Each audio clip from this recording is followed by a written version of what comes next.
Au Burundi, les petits ruminants sont un moyen fort dans la lutte contre la pauvreté. Ils contribuent efficacement à l'amélioration des moyens d'existence et à l'autonomie économique des familles, et plus particulièrement dans les zones rurales, et son élevage est pratiqué presque sur toute l'étendue du pays.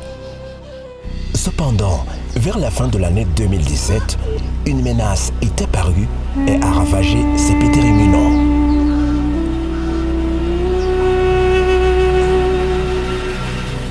La maladie a nui gravement à la productivité des cultivateurs, des éleveurs et des consommateurs. Ils ont perdu leur principale source de revenus, la capacité de répondre à leurs besoins quotidiens et les moyens d'accéder aux services au sein des communautés. Ingaruka mbi byaruteye ni kubera tutakironka umunyu, turonka amavuta, turonka ibintu byose bikenewe bitwarwa n'amafaranga. Umuntu yahora aronka agakaye mu gitungwa umuntu agishoye, agakaramu, gahuzu kiwe, eka n'agahuzu n'udutunze umuryango twose twadukura mu dutungwa twihuta. Après ces alertes dans les milieux déjà contaminés, le ministère de l'Environnement, de l'Agriculture et de l'Élevage a procédé à des tests de diagnostic pour identifier cette maladie qui décime les petits ruminants. Il y a eu des échantillons qui ont été pris et envoyés au laboratoire de référence pour l'Afrique, appelé PANVAC, en Éthiopie, et aussi ce laboratoire a confirmé que c'est la peste des petits ruminants. La peste des petits ruminants est confirmée. Il s'agit du premier sur le territoire burundais. Une maladie d'évolution très rapide causée par un virus dénommé virus de la peste des petits ruminants.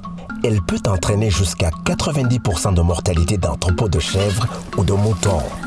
Plus de 13 030 cas enregistrés dont plus de 8 555 petits ruminants, soit 65,6%, sont morts de ce virus. Pour atténuer la propagation excessive, les premières mesures ont été prises, d'où l'interdiction de mouvement, de l'abattage et de la commercialisation des petits ruminants. Le gouvernement du Burundi a ensuite introduit une demande d'appui auprès de ses partenaires techniques et financiers et la réponse a été positive.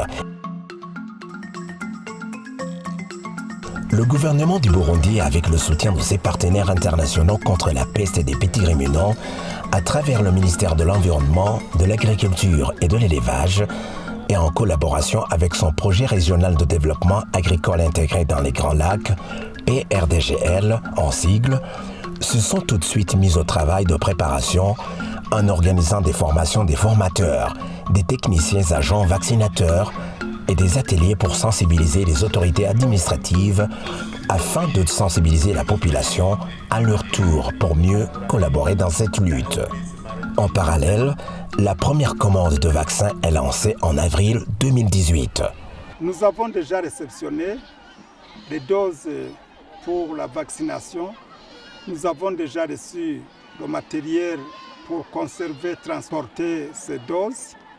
Et nous avons bénéficié des moyens de roulement pour pouvoir faciliter nos techniciens sur le terrain.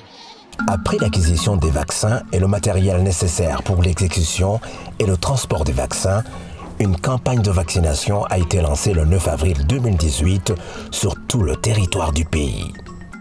Suite à une forte sensibilisation à travers les médias, celle des autorités administratives locales à tous les niveaux, ainsi qu'une forte implication de ces derniers, la population a répondu massivement à la campagne de vaccination.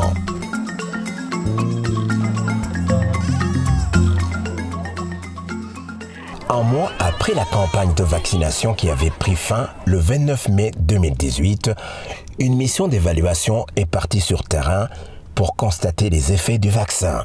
Comptant des résultats après différentes visites dans les foyers, il a été permis de reprendre à la normale toutes les activités liées à l'élevage des moutons et chèvres. Les chèvres que nous avons trouvées au sein de la population sont bel et bien portantes et les propriétaires sont aussi très contents de l'activité et de l'action que nous avons menée. Dans le but d'assurer la sauvegarde environnementale et sociale, tous les flacons utilisés ainsi que tous les autres déchets issus des opérations de vaccination ont été collectés et rapatriés au laboratoire national vétérinaire afin de procéder à leur destruction. Une nouvelle campagne de vaccination pour protéger les animaux n'ayant pas pu être vaccinés lors de la précédente campagne et une réhabilitation des ménages affectés sont envisagées dans les prochaines activités dans la lutte continue de la peste.